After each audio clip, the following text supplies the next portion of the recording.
हमारी ये जो अमृतसरी ब्रीड है, ये वाकई मैंने भी देखा है, हम तो प्रैक्टिकली यहाँ देख लिया कि बड़ा तेज़ी से वेट गेन करती है, बड़ी तेज़ है ये वेट गेन। लेकिन जब से आपने ख़ासतौर पे अवेयरनेस दी है ना इस ब्रीड के बारे में, इसके रेट ही बड़े हाई हो गए हैं। आम बंदे की तो पहुँच में नहीं रह गया अब जानवर लेना। यार ये बात मैं ना कई दफ़ा बता चुका हूँ कि सन तकरीबन ना 80 और 75 और 80 की दहाई में ये कहा जाता था कि अभी गरीब आदमी के पास सोना नहीं बचेगा, गोल्ड गरीब से दूर हो गया है। ठीक हो गया जी, हमारी फैमिली के बुज़ुर्गों की बातें होती थी। सही। तो बाखुदा इस वक्त मैं देख रहा हूँ कि जितने मांगने वाले हैं उनके गलों में गोल्ड है। कैसे? जब आपकी चीज़ का म्यार होगा ना तो लाजम हर एक के पास होगी, चाहे गरीब हो चाहे अमीर हो। उसको पता होगा यार मेरे पास मुश्किल टाइम आएगा ना, तो जिसका मार्केट में इतना रेट है इससे कम नहीं बिकेगा, मैं इसको उस वक्त जाऊँगा फ़रोख्त करके आ जाऊँगा। ठीक है। तो आप रेट की फ़िक्र ना करें, आप प्रोडक्ट की फ़िक्र करें कि आप उससे प्रोडक्ट तैयार करें। ठीक है, जिससे आपकी बकरी का रेट कवर हो। ठीक है, और उस प्रोडक्ट में जान हो, और उस बकरी में भी आप उस बकरी को फिर अच्छी खुराक दें, तो ताकि इंटरनेशनल लेवल के ऊपर उसकी मार्केट बने। ठीक है। ये नहीं आपको देखना चाहिए यार इसको ये शार्ट हो जाएगी, ये ऐसे हो जाएगी, ये वैसे हो जाएगी। आपके पास जो है आप उसके ऊपर मेहनत करें, मेहनत करने के बाद उससे आप बेहतर कर लें। मैं फरहान भाई पूरी तरह एग्री करता हूँ। जो मेरा क्वेश्चन था ना बेसिकली ये है कि जो हम मीट पर्पज़ के लिए कहते हैं ना आम तौर पे, जी जी, उसके हिसाब से अगर देखा जाए तो मीट के हिसाब से हमारे इस जानवर को वो वैल्यू दी नहीं जा सकती जी जी, जितनी इसकी वैल्यू है। अब कौन 1500 या 2000 या 3000 के हिसाब से, बहुत कम लोग हैं खरीदने वाले। जी, जी। आमतौर पे हमारे तो ज़हन होता है वही लोग आके देखते हैं, तो ना ज़्यादातर आप मंडियों में जाए ना 75 पॉइंट, मैं समझता हूँ 80% लोगों की ये सोच होती है, कसाईयों वाली नज़र होती है, वो जानवर को देखते ही ऐसे हैं इन्हें किलो है। ये चीज़ ठीक है जो आप कह रहे हैं, जैसे आपने सीखा होगा ना वैसे आप करेंगे। ठीक होगा, जो आप देख रहे हैं आपके माइंड में उसका इल्म होना चाहिए, जो इल्म होगा आप वही रिजल्ट बताएंगे। तो बाद जितना भी पहले बकरी को सिर्फ गोश्त के देखा जा रहा था, लेकिन अभी पता चला है कि बकरी के ये फ़ायदे भी हैं। सिर्फ गोश्त ज़रूरी नहीं है।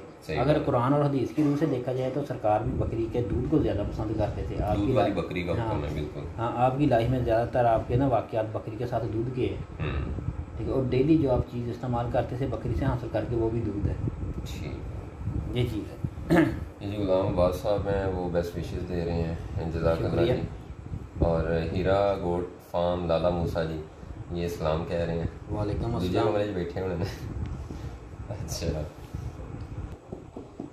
प्योर बोतल ब्रीड के पहले तो ये चीज़ है कि बहुत सारे दोस्तों का ये होता है कि इसके कान ऐसे होने चाहिए, सींग ऐसे होने चाहिए, नाक ऐसा होना चाहिए, आँख ऐसे होनी चाहिए। ये सारे क्वेश्चन जो है ये खूबसूरती के हैं, ब्रीड के लिए हैं। ब्रीड के लिए इस ब्रीड में दोनों पॉइंट है, किसी के काम कम है, किसी के कान ज़्यादा है। नंबर एक, किसी की आँख सफ़ेद है, किसी की सुर्ख है, किसी के सींग बड़े हैं, किसी के छोटे हैं, और किसी का नाक वो ज़्यादा उभरा हुआ, किसी का कम उभरा हुआ। लेकिन जो इसमें मेन पॉइंट होते हैं, हम देखते हैं जानवर की बॉडी कि वो कितनी तेज़ी से ग्रोथ कर रहा है, उसके पास कितनी हैवी बॉडी है, क्या इर्द गिर्द उसके साथ रहने वाले जानवर भी उतनी हैवी बॉडी के मौजूद हैं, उसका आर्डर कैसा है। अच्छा, ये बीतल की असल खसूसियात ये है। पूरी दुनिया में बीतल मशहूर इसी वजह से कि उसका बॉडी स्कोर जो है ना वो आम जानवर से बॉडी स्ट्रक्चर भी ज़्यादा था और बॉडी स्कोर भी ज़्यादा था। तो ये तो आपको अल्लाह पाक की एक नेमत अता की हुई है जी, बकरी जो बीतल आपके पास है, पूरी दुनिया के पास नहीं है जो आपके पास है।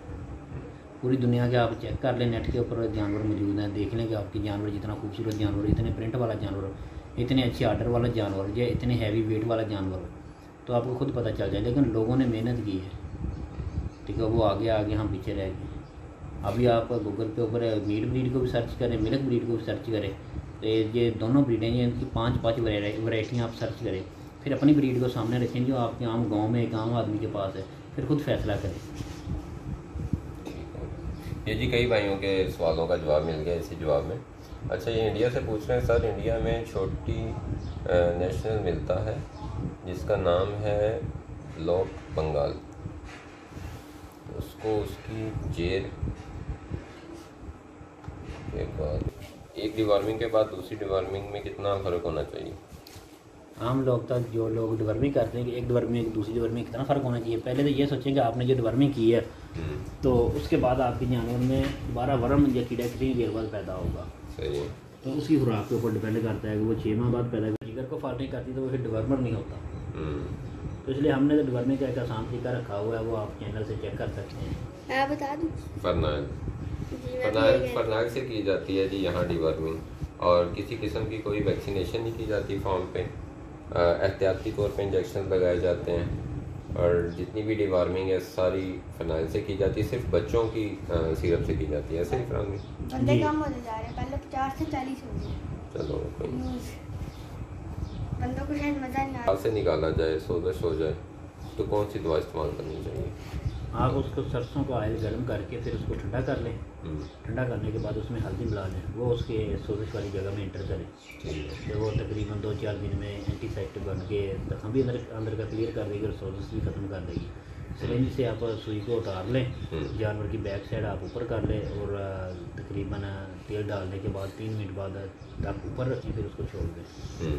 तो इंशाल्लाह ये सोजिश वाला मामला ठीक हो जाएगा। इसके अलावा आप इसको ना धुएँ के साथ भी सेट कर सकते हैं। नीम के कुछ पत्ते ले लें, उसका धुआँ उसकी बैक साइड को दें, तकरीबन 20 मिनट सुबह 20 मिनट शाम, वो भी 2 दिन में ख़त्म हो जाएगी। अहमद भाई जो है ना वो पूछ रहे हैं कि ये जो आप चीज़ के सेटअप के बारे में इंफॉर्मेशन दे रहे थे, तो अगर पूरा सेटअप लगाना हो तो वो कितना, किस कॉस्ट में जाता है, और कितना अगर बकरियों का फ्लॉक हो तो वो सेटअप हम चला सकते हैं? उसमें आपके पास 1000 kg दूध चाहिए ठीक है। डेली का सेटअप को चलाने के लिए।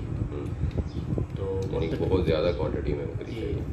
ये चीज़ है, और उसको चलाने के लिए सेटअप तो आपको मुनासिब मिल जाएगा, लेकिन 1000 दूध लेने के लिए आपको, मेरा ख्याल है अगर थोड़े भी लगाने के तो वो 3-4 मिलियन करोड़ लगाने पड़ेगी, फिर आपके पास दूध बनेगा, तो फिर आप सेटअप ऐसे 3-4 करोड़ तकरीबन, कम अज़ कम भी, कम अज़ कम।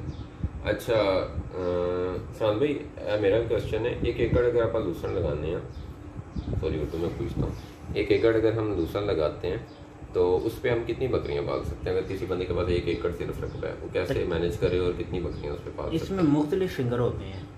आपकी ज़मीन की पैदावार कितनी है, आपको उधर से मिलेगा एक माह का तकरीबन 1 टन। ठीक है। 1 टन का मतलब है 1000 kg। सही। ठीक होगा, और आपके एक जानवर की खुराक होगी तकरीबन 1.5 kg। ठीक है, अभी आप खुद हिसाब लगा लें कि आपको 1000 kg मिलना है और वो 1 माह के बाद मिलना है, और 1.5 kg आपके जानवर ने वो खाना है डेली का। ठीक है, तो 30 दिनों में एक जानवर कितना खा लेगा, आप कितने जानवर, वो आपके जब आप हिसाब लगाएंगे तो 10 से 15 जानवर आपके बनेंगे। ठीक है, तो बाज़ ज़मीनें कमज़ोर होती हैं, उसमें कम होता है, तो उससे फिर जानवर भी कम हम रख सकते हैं। तो ये लूसन की क्वांटिटी आप एकड़ के हिसाब से नहीं पूछ सकते, आप वो टन के हिसाब से पूछ सकते हैं। ये गलत सवाल का गलत जवाब। राजड़ा बस किया राज जी हमने एक लाइन सीखी है, ठीक से साफ़ नहीं हुई तो भी दूध भी कम है, यानी मैला शैला नहीं गिराया। तो आप ऐसे करेंगे, जाएँ मार्केट में पंसारी की दुकान पे, उधर से मनक्का और लौंग ले लें, तो तकरीबन 10 लौंग और 20 मनक्के के दाने रात को उसको दे दें, सौंफ में मिला के, 1 मुट्ठ सौंफ की हो, तो इंशाल्लाह 2-3 दिन में वो साफ़ हो जाएगी। वो लगातार आपने 5 दिन देने हैं, वो बकरी आपकी खुद ब खुद साफ़ हो जाएगी। हर्षप्रीत सिंह पूछ रहे हैं जी इंडिया से कि भाजी शीरा क्या होता है और ये क्यों दिया जाता है बकरियों को?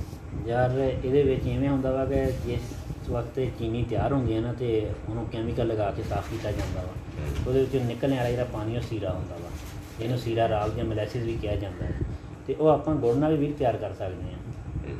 ਉਹਦਾ ਫਾਇਦਾ ਕੀ ਜੀ? ਉਹਦਾ ਫਾਇਦਾ ਹੈ ਕਿ ਜਾਨਵਰ ਦਾ ਗਲੂਕੋਜ਼ ਦਾ ਲੈਵਲ ਜਿਹੜਾ ਉਹ ਫਿੱਟ ਕਰ ਦਿੰਦਾ ਵਾ। ਤਵਾਨਾਈ ਦਾ ਸੋਰਸ ਹੈ। ਤਵਾਨਾਈ ਦਾ ਸੋਰਸ ਹੈ। ਹਾਮਲਾ ਜਾਨਵਰ ਨੂੰ ਸਭ ਤੋਂ ਜ਼ਿਆਦਾ ਜਿਹੜੀ ਨੇ ਗਲੂਕੋਜ਼ ਦੀ ਪ੍ਰੋਬਲਮ ਆਉਂਦੀ ਹੈ।